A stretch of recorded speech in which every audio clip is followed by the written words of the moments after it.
Hello everyone, my name is Linda and welcome back to my channel. If you're new here, welcome. I'm thrilled to have you. On my video, I do everything from home to business, including our current Airbnb project. In today's video, I share with you 10 healthy habits that would be so beneficial if you started right away.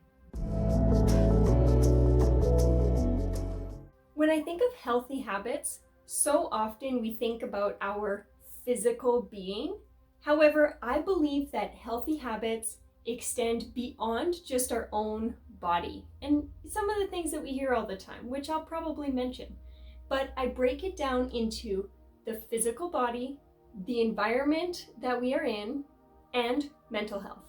So let's start with the physical body. Tip number one of the greatest things that you can do for your body is to drink more water. The stats are insane, but most Canadians, Americans, I don't think it matters where you are in the world, but most people don't even drink anywhere near as much of the water as they need to in order to be healthy. And water plays such a big role in so many different functions of our body. We are like what? 80% water after all. So it is so critical that we focus and bring attention to the amount of water that we are drinking. Now, water is just water. It's not coffee, it's not juice, it's not tea, it's not an abundant amount of watermelon.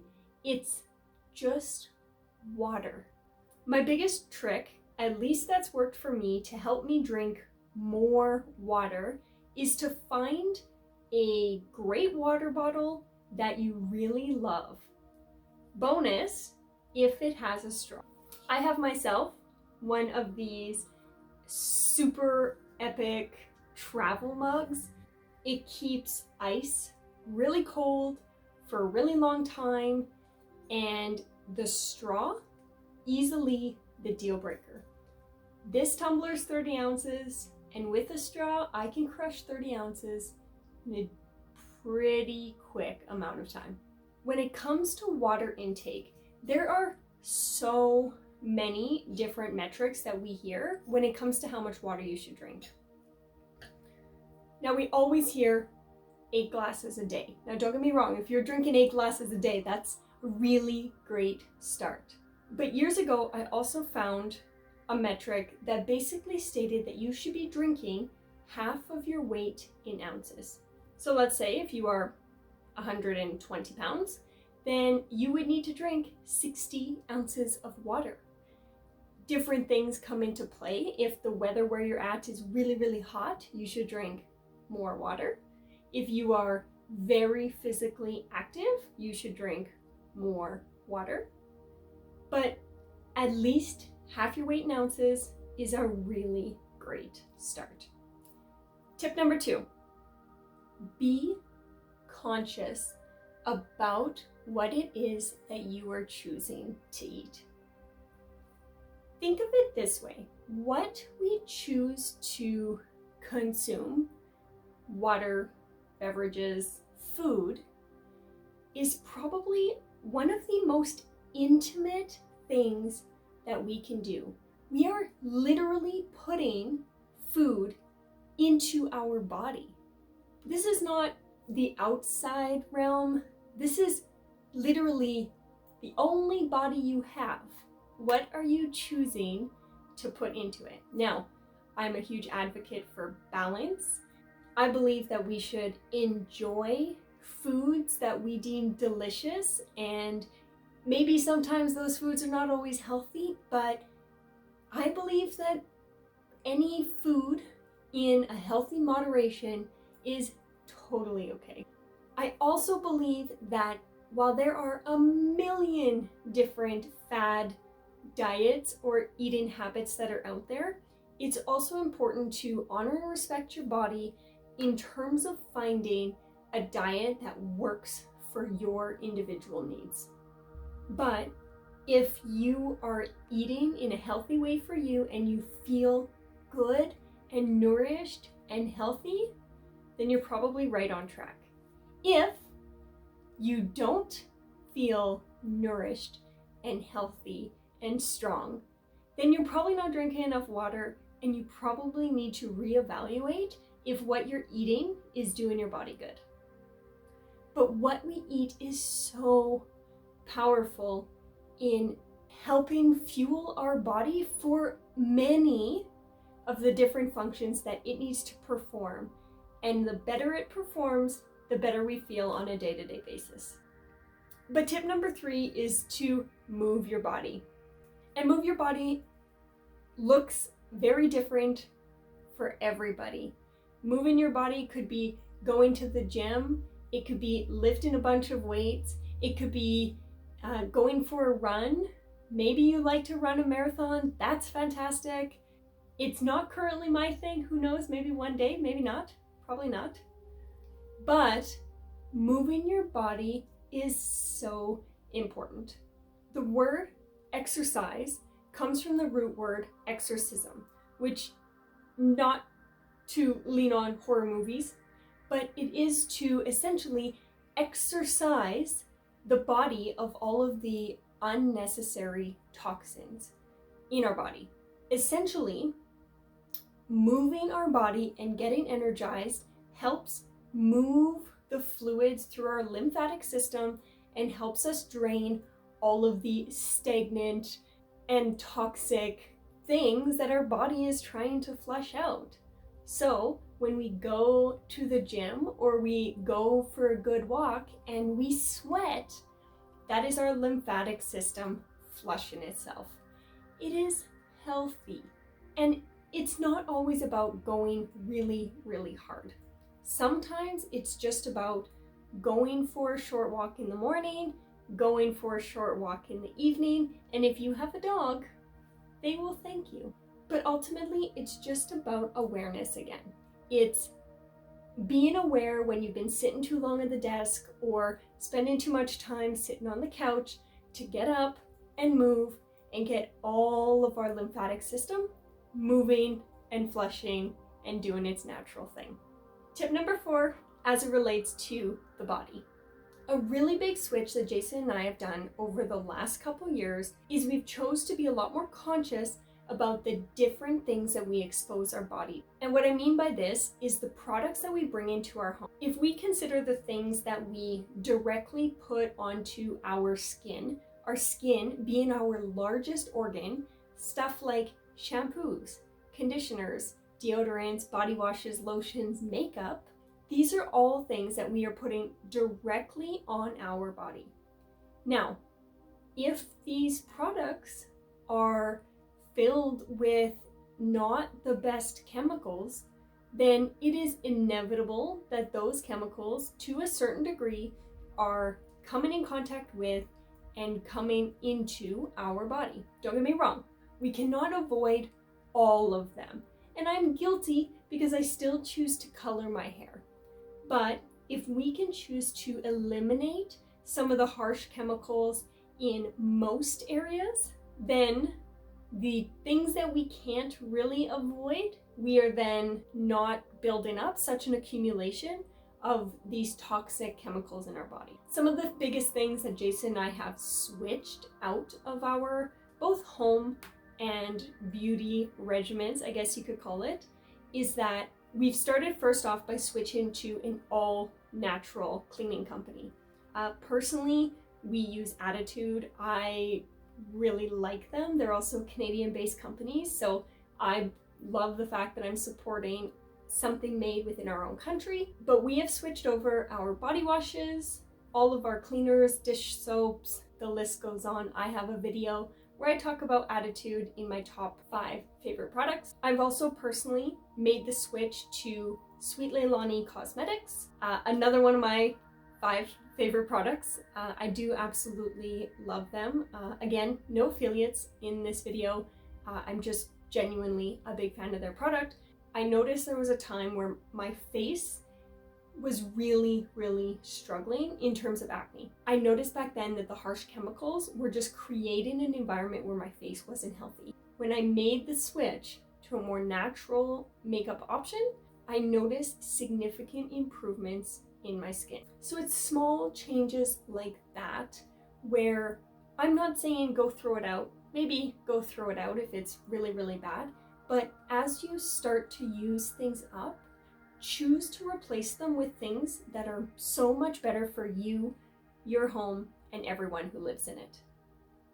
If so far you feel like you are getting value out of this video, go down below and hit the subscribe button.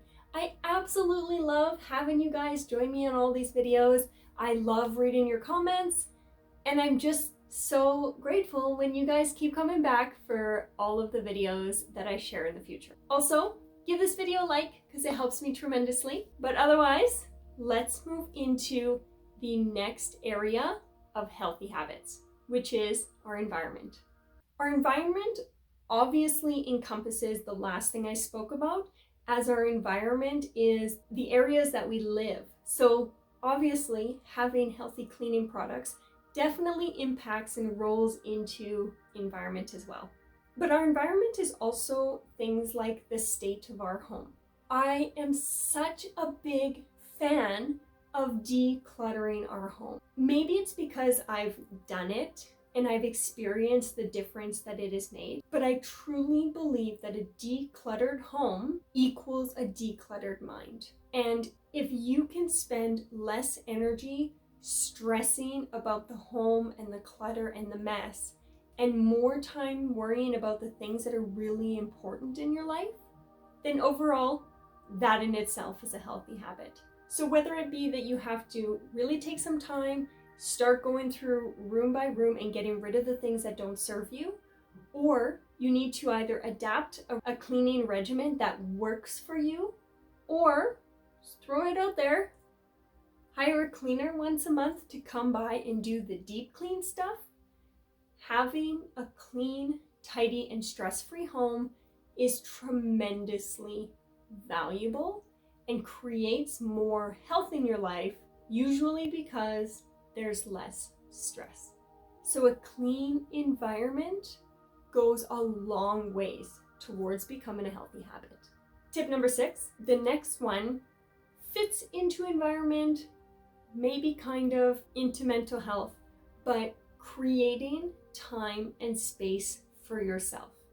Maybe it's creating a room where you can get away, be by yourself, focus on a hobby or something like that, but having time to just be with yourself and take time to do things for yourself is so incredibly important. Self-care time or time alone is something that I struggle to make, but it is a habit that I'm working on actively in order to implement it into my life, because if I can't create time for myself, I can't be truly present in the time I dedicate towards others. And others leads me into the next healthy habit. As humans, we are social creatures. It is within our nature. It takes a village to raise a family. And I just believe that it is so important that we create an environment of really healthy relationships, and that we take the time to foster and build those relationships. Making the time to get together with family or get together with a friend, or just making time to contribute back to your community is so valuable. Whether it be that you're hanging out with friends or you're volunteering, spending that time engaging with other people is so good for your mental health, and it also builds a healthy, supportive community of people around you. And that segues us into the next healthy habit as we roll into the mental health habits. First one is stress. Stress is the leading cause of most illnesses and diseases. Disease literally being dis-ease, not being at ease, is being stressed. Stress is such a huge contributor to most of the challenges health-wise that people suffer from. Stress is also probably one of the most difficult things for us to manage. However, with practice and patience and the right resources and willingness to learn, overcoming stress is something that you can actively begin to work on. For me, when it comes to stress, I always look at my stressors under 3 different things. First, if this is a stress that just is, and it is a part of my life that I can't eliminate, then I need to learn how to manage it. This could be stressors such as work. Maybe we just have a job that is a little more stressful. Now, don't get me wrong. One could say you could just leave your job and do something else. But that's not always the case for everyone. And in a situation like that, until you can make those drastic steps, it is important to learn to manage them. The next is minimize. If there are things in your life that stress you out, or might I add, people in your life that stress you out, then it may be in your best interest to minimize your exposure or interaction with these stressors. You will still need to learn to manage that stress when it becomes unavoidable. And lastly, avoid. If there are small stresses in your life that you can completely get rid of, such as maybe the stress of a messy house, sometimes stressors like those are ones that we can just completely get rid of. Maybe bringing in a cleaner once a month can help you eliminate the stress of a messy house because you're no longer worried about having to keep up with it. So we can start to see now how our mental health and environment can sometimes really all come together. Tip number 9 is to practice mindfulness. So often choosing to really reflect on the things that we think about and start to reprogram our minds towards a healthier, happier, and more joy-filled life are really great habits to implement, and really right away. When practicing mindfulness, this might look like a few different things. It could be simple things like having a gratitude journal and just writing down 5 things every single day that you're grateful for. It could be things like taking 10 minutes to just sit and be with yourself or meditate. And it could be other things like a healthy yoga practice, or in the case of mindfulness, maybe exercise falls into that realm for you. And then habit number 10 is mental stimulation. I don't want to say if you don't use it, you lose it, but I think when it comes to our mind, that is so much more true than we realize. So often we get stuck in the routine of day to day, and we're no longer feeding our mind, especially as we get older and we're no longer in school, we're no longer learning new things, or maybe you're just at a career where you're not learning as much every day as you'd like to. It is so important that we continue to use our mind and learn and grow. There's a few different ways I actively choose to do this. First off, reading really great books or taking advantage of really great courses. There's always something more that you can learn, either through a practice or a new hobby. I look at my dad, for example, and he is the master at learning new things. Just in the last several years, he has taken kickboxing classes, a different variety of fitness classes. He has joined a group where they learned how to carve and whittle wood. He's taken a course on how to make sausages and pepperoni and things like that. I know at one point he was talking about a course on how to make cheese, and it's amazing because he's always seeking out new things to learn and do and explore. And if we can all just take an example of that, of being willing to learn something new and to be a student in our lives, then we continue to learn and expand and rediscover ourselves through new activities and hobbies and courses and lessons. And there's just so much out there that it's silly to limit ourselves to only what we've learned in the past. I hope this video inspires you. I hope, if nothing else, you take one of these habits that you've not considered, or maybe you've not been really strong in, and you implement it into your life right away. Even just implementing one new great habit can be so powerful in not just moving us towards feeling better, but motivating us and inspiring us to choose a more healthy and active lifestyle every single day. Thank you guys so much for joining me on this video. Go down below, leave a comment, let me know the one habit that you look forward to implementing in your life right away. I'm excited to see you all in the next one. Bye.